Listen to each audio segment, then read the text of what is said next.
अटूट बंधन रिश्तों का। बसंती हमारे परिवार के सदस्य की तरह ही है।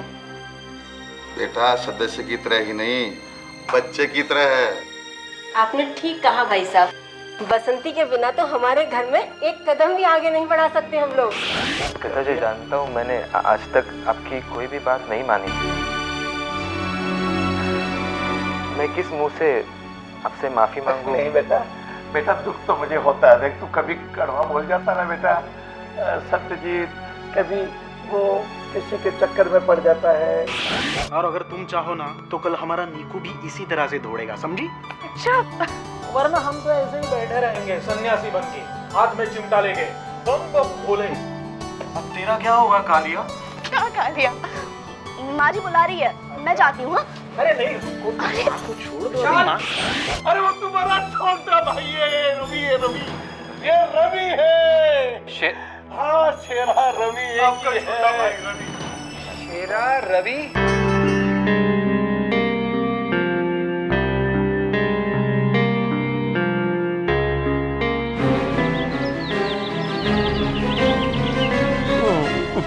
पैसे मेरे 30 लाख रुपए। पैसे बैठो बैठो, आराम से बैठो। अरे आराम से बैठो यार, पैसे मिलेंगे, जरूर मिलेंगे, क्यों नहीं मिलेंगे? बहुत दिनों के बाद मुंह देखूंगा पैसों का। लेकिन पहले किसी और को तुम्हारा चेहरा तो दिखाओ, बाद में पैसे का चेहरा दिखना आराम से। मतलब क्या है तुम्हारा? कहीं तुम्हारे नियत में खोट तो नहीं घुस गई? मैं जानता था। चोर चोर की नियत किधर साफ नहीं होती है ना। चोर की नियत नहीं साफ होती है। अबे कमीने, डरपोक, चालाक अंकल, गाली मत दो ना। गाली दी मैंने, गाली दी, हाँ गाली दी। यार तो प्यार से बोलो ना यार। क्या है कि आपकी बहादुर में मुझे कोई दिलचस्पी नहीं है। मेरे परिवार का कोई सदस्य है जो आपको इतनी बड़ी धन की पोटली देना चाहिए। किसको किसको मुंह दिखाना है? दिखाऊंगा ना, दिखाऊंगा जरूर। मेरा पैसा किसको नहीं प्यारा होता है? और ऐसे काम का तो पैसा मिलना ही चाहिए। अब काम किया पैसा लूंगा, क्यों नहीं लूंगा? मिलेंगे, जरूर पैसे मिलेंगे। ये क्या हो रहा है आपके हाथ को? खुजली खुजली हो रही है आपके हाथ को। खुजली मिटानी चाहिए। चलो चलो चलो, यूं खुजली मिटा दे। चलो चलो, आपको पैसा मिलेगा, जरूर मिलेगा। इतनी बड़ी पोटली आप देखेंगे ना, इतनी बड़ी पोटली। काम किया है तो पैसा तो लेना ही है। भाग गया होगा आपका चोर भाई। सारे बहाने हैं उसके भागने के। भाग गया होगा तो हमारा क्या लेंगे? जब उसे पता चला कि उसका पिता और हमारा पिता एक ही है तो उसने रुपया भी लुटा दिया। और एक तुम हो जो आज तक पूरा ग्रह में जी रहे हो। ये आप क्या कह रहे हैं भाई साहब? क्या हम आपके विरोधी हैं?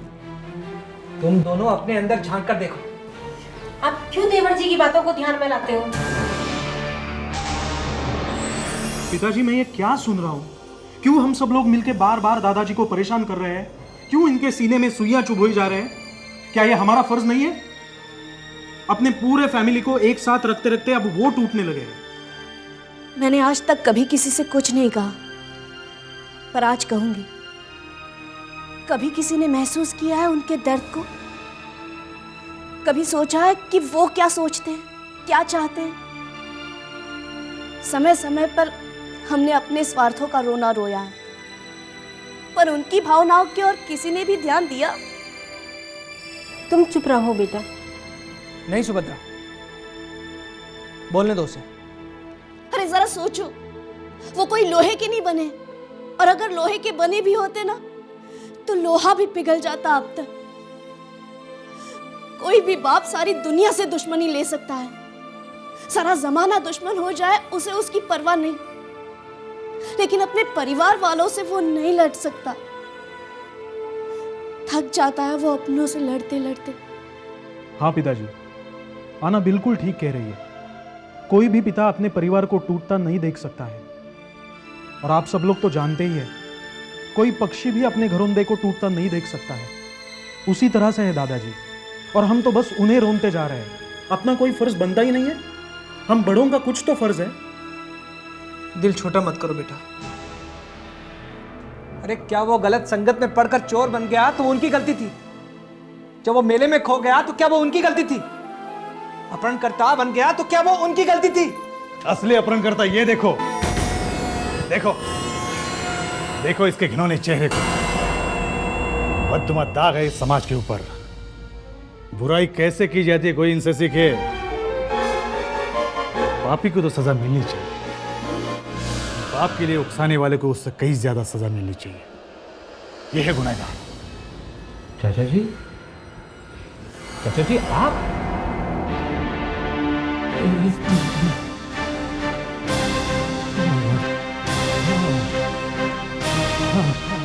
अब सारी बातें मुझे क्लियर हो रही है।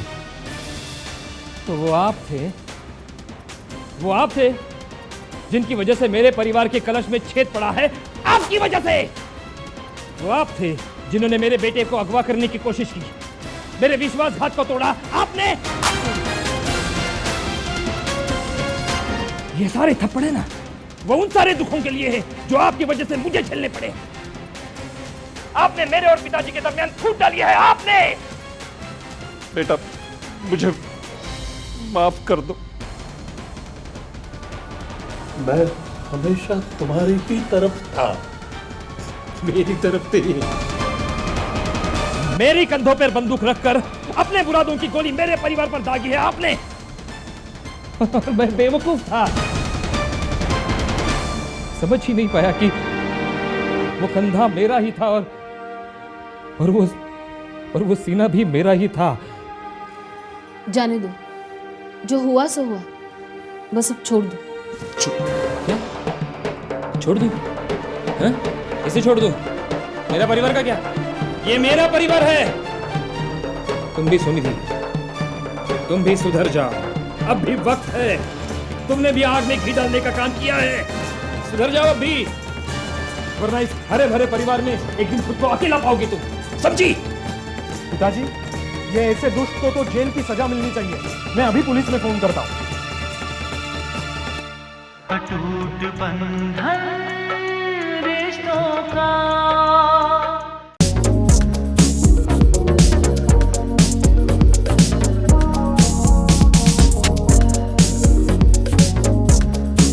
अटूट बंधन रिश्तों का।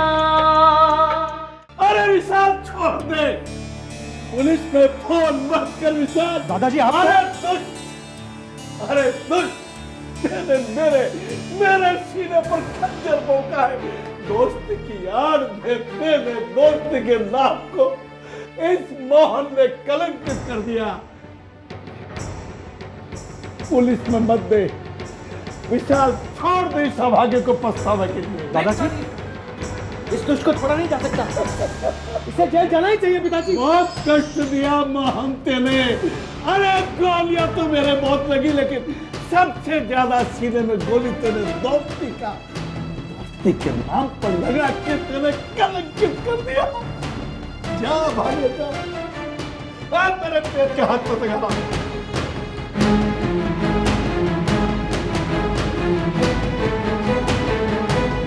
समझता था मोहन मेरा मित्र है। क्या होगा पुलिस में देने से विशाल? 1-2 महीने 4 महीने की सजा हो जाएगी, लेकिन जिंदगी भर इसको पछताना दे। हो सकता है वाल्या भील कभी वाल्मीकि बन जाए। भगवान दास, अब मान हो, मैंने हमेशा आपका बुरा चाहा, हमेशा आपको नीचे दिखा। अरे मेरे डर को भोंकता रहा, कोबरे की तरह काटता रहा तू। ऐसे तो विशाल ठीक है, दुनियादारी के हिसाब से तो पुलिस में ही देना चाहिए, लेकिन जा भागे, मैंने तेरे को माफ कर दिया। दादाजी आप तो मैं विशाल मार्टिन लूथर किंग से राष्ट्रपति बुश ने पूछा था, लूथर 27 साल तक तेरे को इन्होंने जेल में रखा, क्या तुझे इन पे गुस्सा नहीं आया? और मार्टिन लूथर कहते हैं, बुश साहब मुझे गुस्सा तो बहुत आया था, लेकिन जब मैं जेल से छूटा तो मैं इनको साथ लेके नहीं चलना चाहता था। पुलिस में देख के मैं इसकी यादें नहीं रखना चाहता हूं। मैं इसको भूल जाना चाहता हूँ। मेरे जीवन में कभी मोहन छुरी आया ही नहीं, लेकिन अपनी ये काली कहानी की बताना मत। पिताजी इसी लायक ऐसी जेल जाने दीजिए। जी हाँ बेटा, बेटा है खड़क सिंह जी का घोड़ा था शेरू, खड़क सिंह का घोड़ा था। एक जमादार ने कहा मुझे बेच दो। मैंने कहा ना जमादार जी, ये तो मेरा बच्चे जैसा है, ये घोड़ा मेरे परिवार के आगे में नहीं बेचूंगा। और उस जमादार ने एक दिन वही दुष्टता की जो मोहन छुरी ने की थी। उसने विकलांग का वेश धारण किया, एक बुढ़े आदमी का वेश धारण किया, और खड़क सिंह जी घोड़े पे बैठ के जिस रास्ते पे जा रहे थे वहां मेरे से चलना नहीं आता, मेरे से चलना नहीं जाता, मेरे को अगले गांव जाना है। क्या ये घोड़े पे बिठा के मैं गांव चला जाऊं? खड़क सिंह को दया आ गई, नीचे उतर गया। उसने कहा आप बड़े दुखी लगते हो, आप बड़े दुखी लगते हो। खुद पैदल हो गया, उसको घोड़े पे बिठा दिया, और थोड़ा आगे जाते उसने पीछे मुड़ के अपनी डांट फेंक दी। बोला खड़क सिंह मैं वही जमादार हूं जो तेरा घोड़ा खरीदना चाहता था, मैंने तुझसे छीन लिया। जैसे आगे चला खड़क सिंह का रुको, बोले घोड़ा वापिस ही दूंगा। बोले रुको, ये काली कहानी किसी को मत सुनाना जमादार, नहीं तो लोग विकलांगों पे विश्वास करना भी बंद कर देंगे, गायों पे विश्वास करना बंद कर देंगे। इसलिए एक ही बात मोहन, ये काली कहानी किसी को मत कहना कि कैसे तेरे मेरे इस पीठ में खंजर भोंक के मेरे इस परिवार को बर्बाद करने की पूरी कोशिश की। मेरे सत्यजीत बेटे को भी तेने अपने कुसंग से, अपनी दुष्टता के पंजों में झकड़ करके बर्बाद करने में कोई कसर नहीं। जा भागे, भाग जा। भगवान दास जी, भविष्य में मैं हमेशा अच्छा आदमी बनने की कोशिश करूंगा, आपका आदर्श रखूंगा। भगवान करे तुम बदल जावे, पर तू जा, मेरे परिवार से निकल जा, निकल परिवार से, मत दिखाना अपना काला मुंह कभी भी।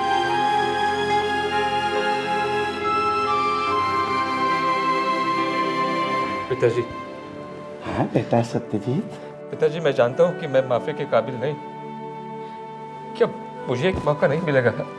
अरे बेटा, तेरी आंखों के आंसू तेरे को पश्चाताप की अग्नि में जला करके तेरे को एक सूगी लड़का बना रहे हैं। कोई बात नहीं बेटा, एक सुबह का बच्चा भूल के कहीं चला जाता, शाम को आता तो घर तो उसी का है ना, उसी का घर है ना। कोई बात नहीं, जानिए सुनिधि, मुझे भी माफ कर दीजिए। आशीर्वाद बेटे। बेटे तू भी भटक गई थी, कोई बात नहीं, भटके हुए तुम वापस आ गए। मेरा ये महान परिवार, इधर आ जा सुभद्रा, इधर आ जा, इधर आ जाओ। मेरा ये महान परिवार है, मेरा एक प्यार का बगीचा है, ये फूलों का गुलदस्ता है।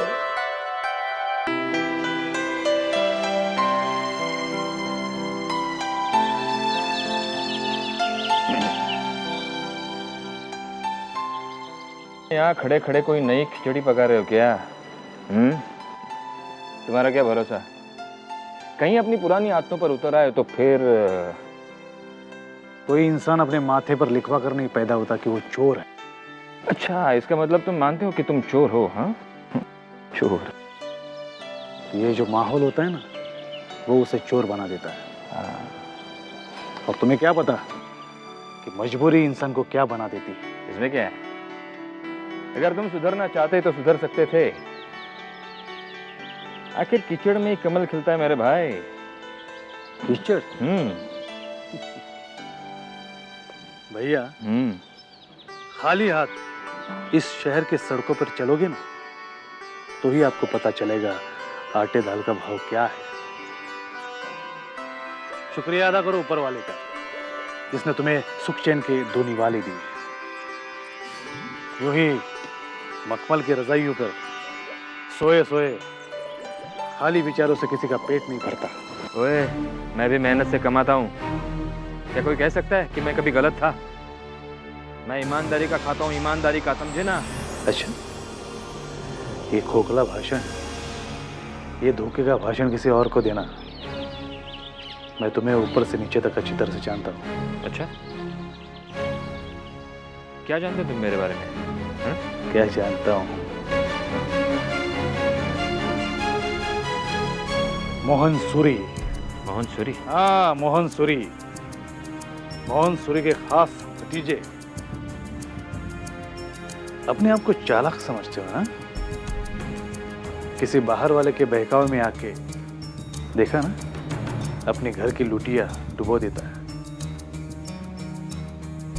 तुम्हें सिर्फ मिठाइयों के ऊपर की वर्क नजर आती है। भले वो मिठाई कितनी भी गंदी हो, कितनी भी बासी हो, उससे तुम्हें कोई फर्क नहीं पड़ता। अब पता चला ना बुराई का नतीजा क्या होता है।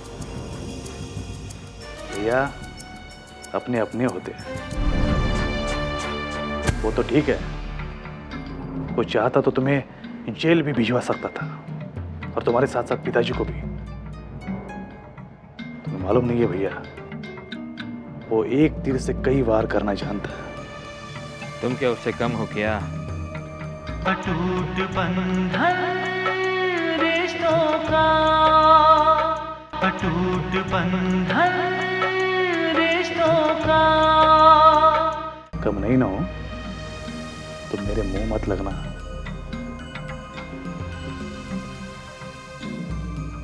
और एक बात ध्यान में रखना, अगर तुम्हारी वजह से पिताजी को जरा भी दुख पहुंचा, या तुमने पिताजी को जरा भी कष्ट देने की जरूरत की, तो मैं तुम्हें उंगली नीचे कर दो वरना काट के रख दूंगा, समझे?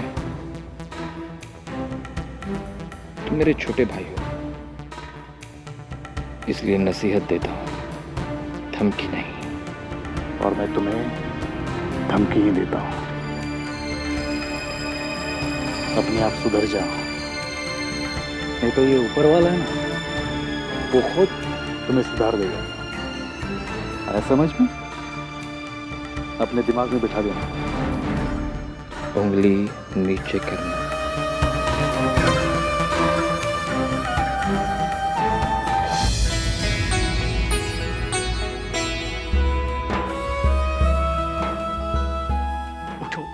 उठो वत्स, चिंता मत करो, उठो। चिंता किस बात की गुरुदेव? भगवान नारायण ने बड़ी कृपा करके गुरुदेव आपका हाथ मेरे माथे में रखिए गुरुदेव। बड़ी कृपा करके गुरुदेव, मेरे परम पूज्य पिताजी जब कीर्तन कराया करते थे तो इतने गदगद हो जाते थे, उनकी आंखों के आंसुओं से उनका मुंह बढ़ जाता था। 2-4 बच्चे भी बैठते थे गुरुदेव, तो वो ऐसे कीर्तन कराते थे जैसे लाख लोग बैठे हो। वाह गुरुदेव, मेरे में तो बहुत कमियां हैं। मेरी झोली ही छोटी है, मेरी झोली ही थोड़ी फटी हुई है, लेकिन फिर भी आपने कृपा कर दी। है तू की कृपा हो गई प्रभु, है तू की कृपा हो गई। गुरुदेव, आपने एक वायदा किया था। वायदा? बहुत कैसा वायदा? वायदा कहूँ आपको, कभी इधर होता हो, कभी इधर होता हो, कभी इसी कलयुग में ही ज्यादा रहना चाहता हूँ। और गुरुदेव आपने कहा था ना, कभी मुझे तुम्हें द्वापर में भी ले चलूंगा। परंतु गुरुदेव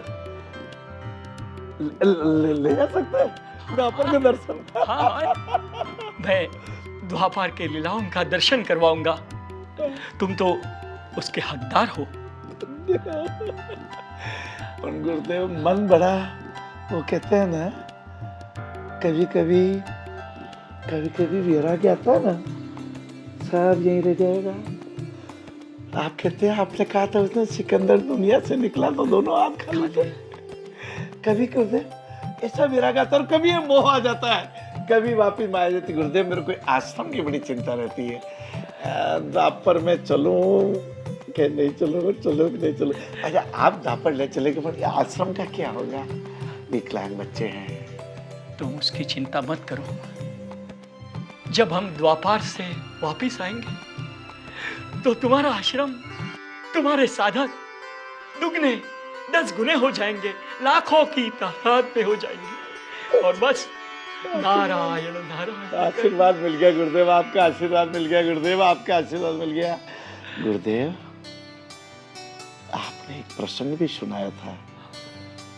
सेठ ने कहा बच्चे हो जाऊं मैं फिर जाऊं, पोते हो जाऊं मैं फिर जाऊं।